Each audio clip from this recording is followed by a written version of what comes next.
You're watching West Hartford Community Television. You're watching West Hartford Community Television.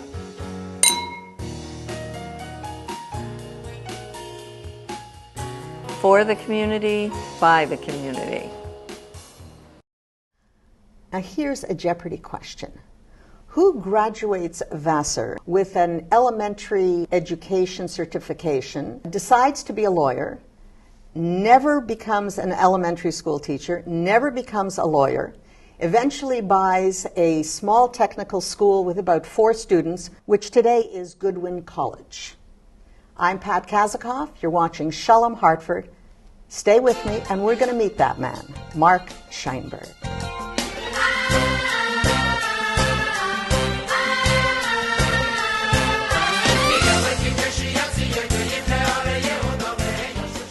You heard my intro. Yes. How did you not become a teacher? How did you not become a lawyer? I wish I could tell you that I had it all figured out. In fact, I think if anything helped me during those years, it was that I was not that afraid. So when I got out of Vassar, I had gotten into law school. I was actually on my way, and I said, you know, I have to just take a break for a year. And so my break for that year was to go back to graduate school for what I thought was going to be a degree in early child education, which is, as you said, I've been certified in. So, but that didn't happen. No, it doesn't happen that way. And I wish I could tell you there was some grand master plan, but in steps what happened is that I had to be teaching. There were no teaching jobs to be had. And so I got together with a friend from school, and we opened up a nonprofit daycare center in Bristol, Connecticut. And that's how I got to Connecticut, because I was working in this daycare center. It seemed to be easier to start the business for you than to get a job as a teacher.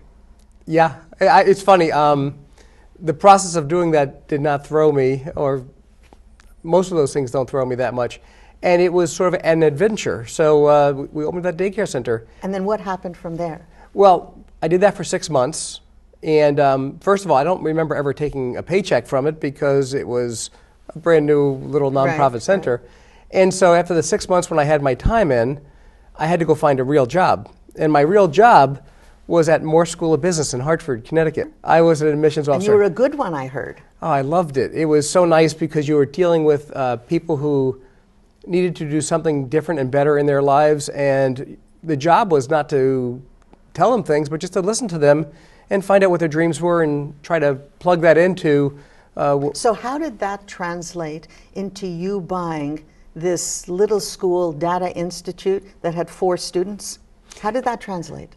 Well, first of all, while we're talking about Morse, I have to give a shout out to Michael Taub, who was the owner at that time, and ran a really decent, ethical school, because I learned early in my career that you make choices and you have to be decent and ethical. And so I learned all the right things there. But 2 years in, now I'm 24, and I am itching to do something else. And in the Hartford Current, there was an ad in the back with a school for sale. I actually had another admissions officer and myself that went to go see this school, which cost almost nothing, because it was almost nothing. It was a little shell with 4 students. Exactly, because again, at that time, I think I'm all that. I'm bulletproof. I'm 24 years old. Well, why do you think you thought you were bulletproof, besides being 24 years old? Because I grew up comparably poor. You know, I never was on state assistance in my family, but we always had government food, so we were right there on the edge. And being poor growing up gives you great freedom in certain ways. You feel like nothing really bad can ever happen to you, because were you thinking about being poor? Was that, or it was just sort of natural? It was natural. I don't think I ever thought growing up I was poor, because everybody was poor.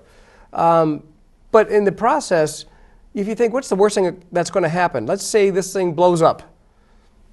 Well, so what? So then you go do something else, and so you end up in a situation where you have less fear about certain of those things. So you're looking at being poor as an advantage. Absolutely. Not only because of not having a bad outcome, but also because, I hate to say it, but my parents, I don't think, had a great model for what it is any of us would become. So you take a shot, no one's going to be disappointed in you.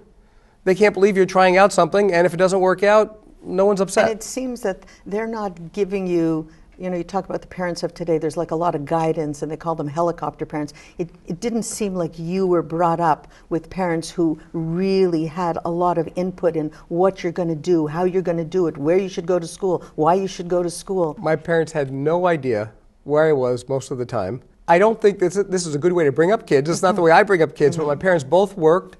No one pushed you to go to college. When you're with a poor family, the idea was to join a union because you'll probably have a stable job. So that there was no expectation. And in the no expectation, if you want to do things, you have to own it. If you want to go to college, well, I had to own that. I had to do my own applications and I had to do everything yourself. Yes. So you buy this data institute with the 4 students. Now what do you do? Well, I went 3 years, I guess, without a paycheck there as well. So I was really good about finding jobs that had no paycheck. What did you do to make money? I played music for years and years. Locally, I played in some of the Jarvis bands. I've played all over your little area here with, every time there was a bas mitzvah or a bar mitzvah or a wedding, I was that band coming in from What did you Jarvis. play? I was a bassist. Were you good? I was good at that age. You're good. You have to understand, as you get older, you were better. You were better at sports. You were better, but I was competent on bass. So that's what you did to make money on the weekends. That's what I did to make money. And then during the week, you're running this thing. Yeah, I had this. This sort of hobby of running a school for 50, 60 hours a week, and then I'd go weekends and really make enough money to feed my family. So how did the school translate? Because I understand you had a few branches after a while. It started out as Data Institute. After those few years, we were doing mostly work for nonprofit agencies, and so we were working a lot for the Urban League and Puerto Rican Forum and even Jewish Family Services. Was that common for technical schools to do that? Because you're talking about contracting here. Yes. So was that a common way of doing business, or was that unusual? It's unusual for it to be a mainstream. I think all places have certain contracts along the way, but it's not what you're focused on. For us, we had to be focused on it because that was our lifeblood. And also that you had like a large contingent of people coming from the Jewish community. Absolutely. It's one How of did those. that happen? Well, it's a great story. We were running a wonderful program in vocational English as a second language. So basically, our job was to get people within a short amount of time, I think it was 8 months, from absolutely non-English speaking to speaking English well enough to be working. So it wasn't just a matter of learning how to do survival English, but can you carry a job with that English? Mm-hmm. And so we got very good at that. And at the time, this was in the 90s, there was a lot of Jews coming in from the Soviet Union. Right, Russians. All the Russian Jews were coming in. And Jewish Family Services was looking for a partner to do some of that English as a second language work. And we were good at it. So they chose us to do all that work for them, which we did right on Farmington Avenue. And so that was the big boon. That was certainly, that's certainly one of them. So basically most of your sales were to nonprofit agencies, am I correct? Yes, yes. And were the other schools, were they doing that, or were they more retail? Much more retail. Much more retail. So you were doing something different than other schools. Absolutely. Then how did it grow? Well, as we got our accreditations, as we had our, as you are able to actually use Title IV money, which is federal financial aid, more students on a retail basis could actually come to school there. And those services that we were doing for agencies work for the general public just as well, so that we started having regular commercial students coming in the door and more of that until we were opening branches, and one in Milford, one in New Haven, one in Waterbury, one in Willimantic. How many people did you have in your school once you were opening up the branches? We were probably up to 800 or 1,000 students. And how many years after you bought Data Institute? This is probably maybe 10 years after. Now, the other thing that you had mentioned was that you owned 40 apartments, and that was when you were 22, 24? Yeah, when I was How still did that more. happen? Well, again, don't they say that every challenge is actually an opportunity? Mm-hmm. In Hartford... Well, they say that, but it's not clear that it is. Not clear that everybody takes that opportunity. That's a better way of putting it. Perhaps so. Mm-hmm.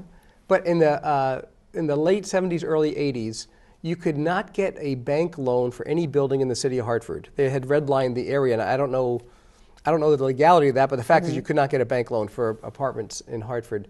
And so I started buying apartments in the West End of Hartford. And you say, how do you do that? Right. Well, I was making enough money at Morse that if you can get $5,000 or $10,000 together in cash, you could actually put it as a down payment on the apartment because the banks weren't involved, and the owner would take back a mortgage on the property that they were selling. So the bank wasn't involved. It was just between you and the owner. Yes. So basically, you approached the owner.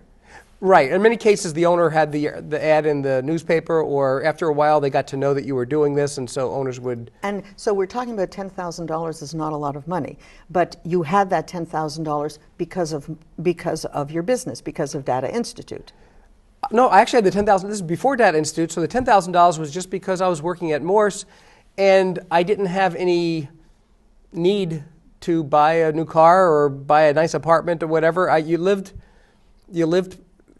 poor. You lived carefully, and putting that money together is something you could do maybe once a year. So how does that poor look like? Like when you say you lived poor, what does that mean? Are you living in your car? No. It's really Okay, funny. As so compared to growing up, I was living great. I had a nice apartment with friends, but you don't have to have an apartment by yourself. Right. And so you'd have 3 friends living in an apartment together. I thought I was living great. Well. Yeah, but I didn't feel the need to blow money on things that didn't seem important to me. So what didn't seem important to you that perhaps most people find important? Well, I think that was the biggest one. Is I had no need for a car. I didn't have a need for an expensive apartment. I didn't go out to really nice places. I went out just fine, but it wouldn't be to a expensive So you place. made choices. Made choices. Made choices. So you're 10 years now into Data Institute. You have approximately 1,000 students, which is not insignificant. That's right. How do you make the change from that to Goodwin College? We had all these students that we were training and were finding jobs, and they were having great success finding work, which is why we were getting these contracts. But on the other hand, we told all of our students that this is only your first step. You really need to go back and get your degree so that you can keep on moving up in your job. So that's a philosophy. That was a philosophical. Sure. Because you didn't have to advise them to go to college. That's true. That's true. Although if you're looking to help somebody, you want to tell them what the whole story is, not just the part that affects you. Okay. So we were telling them to go back to college, but they had terrible luck getting colleges to accept the credits that we were offering as a technical school.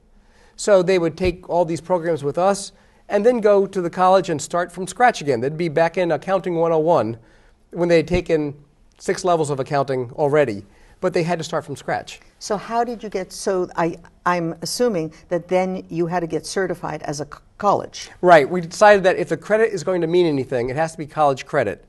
And so we felt like we were being forced into getting this credit recognizable as college credit, and so we started going forward Now and getting ourselves. you're still a for-profit institution. That's correct. You're still an owner. That's correct. You're an owner. You're basically running a small business definition of Right. a small business in America.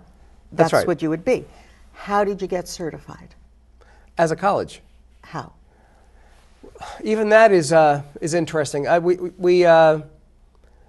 We were told it wasn't possible, actually. We were told that no one had made a switch in 40 years in Connecticut and that actually no one knew how to do it. So it was a lot of reading the regulations, taking one step at a time, getting blown off a lot. And You're accustomed to that. Yes. Right, because of your upbringing, would you say? Absolutely. Yeah. And so you keep on pushing. And you do it with humor, and you do it in a nice way. It doesn't have to be. Matter of fact, you get a whole lot further if you're doing it with humor and being a nice person, but pushing all the time. Well, more so, I would say the regulators, because for them, this is an unusual thing, especially in Connecticut. Connecticut had very little in the way of private owners of colleges. There has to be a narrative for why you didn't just stay as a for-profit institution. You had 1,000 students. You could possibly sell that business for yes. a lot more money. In fact, when we either then or just after we got our collegiate status, we were very valuable as an asset. So it got to be to the point where I was being contacted quite regularly, trying to have people that were trying to buy into a college and buy into the Connecticut market. So it was very valuable at that time. So as you an asset. had 2 choices. The one choice was that you could have sold it, and the other choice was that you could have killed yourself trying to make it a college. Well, Why did you choose choice B? we actually became a college as a for-profit. We were still for-profit when we became the college. So, and that was a reaction to making sure our students got their credits respected. So, once we became a college, however, we were also in the position where the money that was being offered was and is very seductive. And so as a mom and pop, as I was telling you before, learning how to run a very ethical, careful place for students, I was very afraid personally that if this child of mine got adopted by one of the big chains, that it might be run in ways which I would not be happy with. And how old were you when you, because the money is very seductive. The money is very seductive. And it's very seductive at a certain age more than another age. How old were you when this dilemma, it's a moral dilemma also. It really is. Yeah. But I was about 40. And to tell you the truth, it's a very eccentric thing to do, to take this asset that was 90% of my net worth and give it away. It's been very karmic, but it was pretty unusual.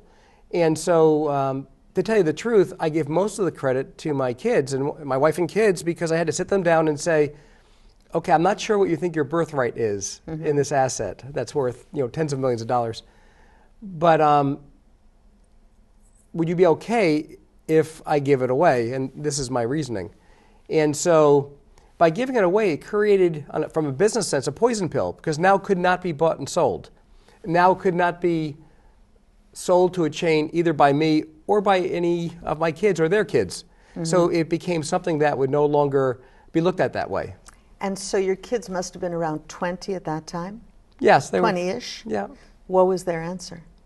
They were wonderful. They have been brought up in a family that really values service to the community and really valued the mission of the institution. And to their credit, they've worked really hard. They have their own professions. They have their own lives. And they weren't sitting on their heels waiting for this asset to come about. So they were great. We're Goodwin College, and it's a nonprofit yet? It's a nonprofit by 2004. And so you become an employee? I become an employee of a nonprofit board. Right. I serve at their pleasure. How does that feel? I wish I could tell you that it's not jarring at times, but it is, because all of a sudden you have people who are strong in the community, who have opinions, and it's your job to maintain those opinions. So any executive director of a nonprofit tries to have at least friendly and good people go on a board, but you also have a board that has its own ideas, and that's my job to fulfill their ideas. Hopefully they're not too much, Right, so hopefully they're not too discordant, but it is the reality of being an employee. And not just an employee, but because I had given this away, the IRS required that I not be overly inured, is I guess the word they used in the language, so that my salary is essentially the average of a president's salary of our peer institutions. They wanted to make sure that I didn't go nonprofit and then figure out some way to take money out the back door. So it's a very it's very structured as to how that works.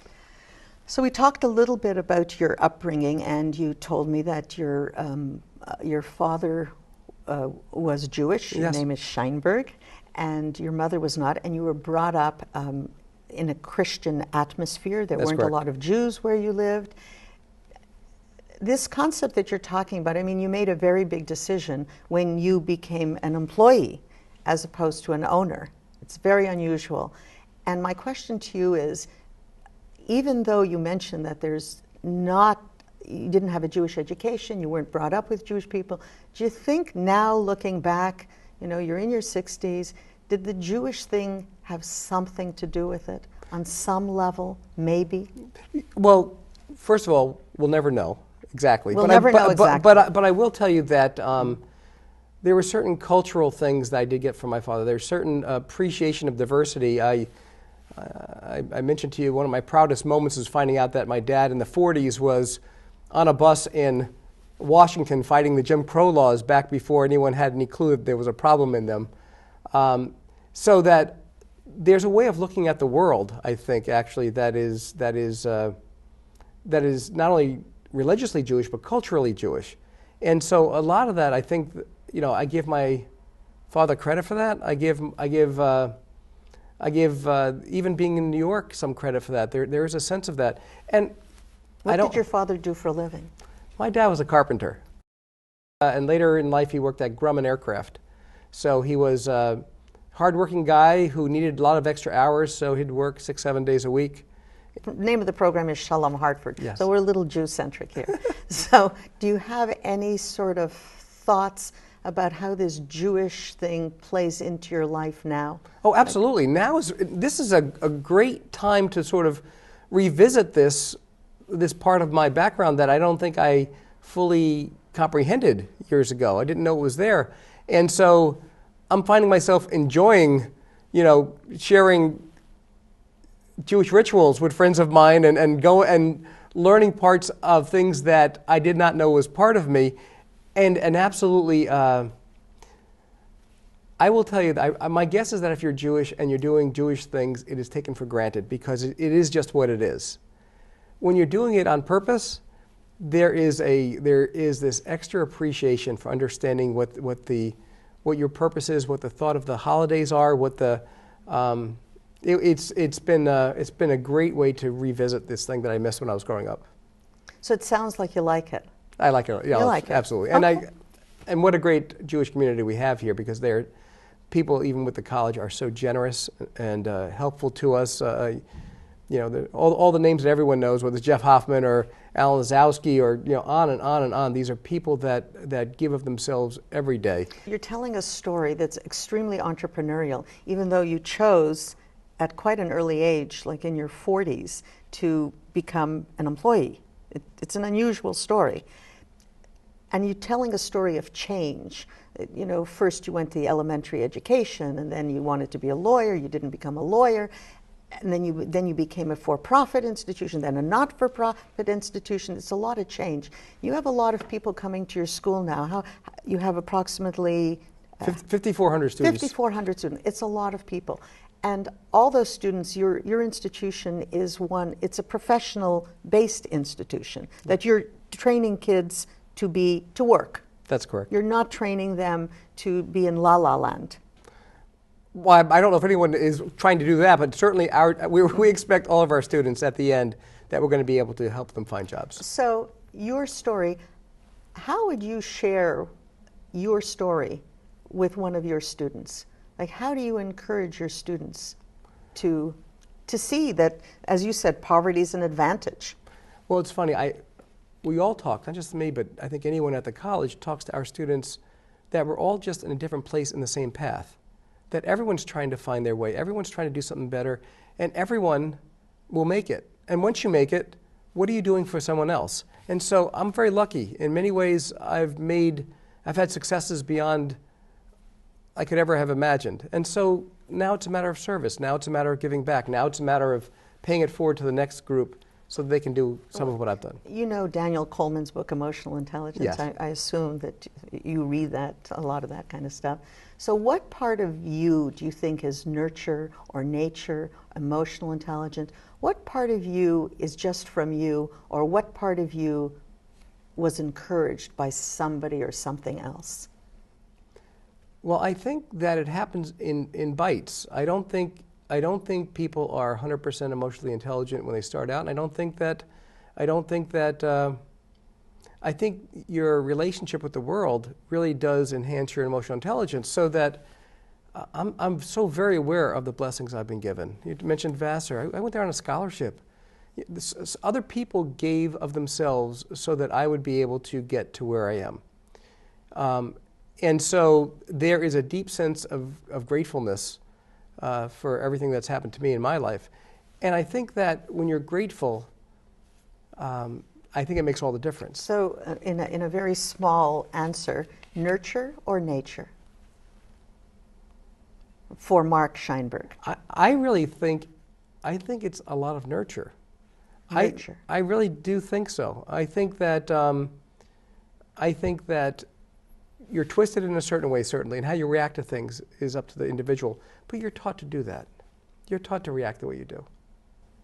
So you don't think you were just born with this God-given talent? I was born with lots of gifts. I was born with basic intelligence and talent and things like that it's not something that I give myself credit for at all. So they say to whom much is given, much is expected. I was very, very lucky that a lot of these things happened really easily to me. But it was also helpful that people took me under their wing as well. So we've been talking to Mark Scheinberg. He says he's a lucky guy, and certainly Goodwin College would reflect that. Thank you, Mark. Thank you so much.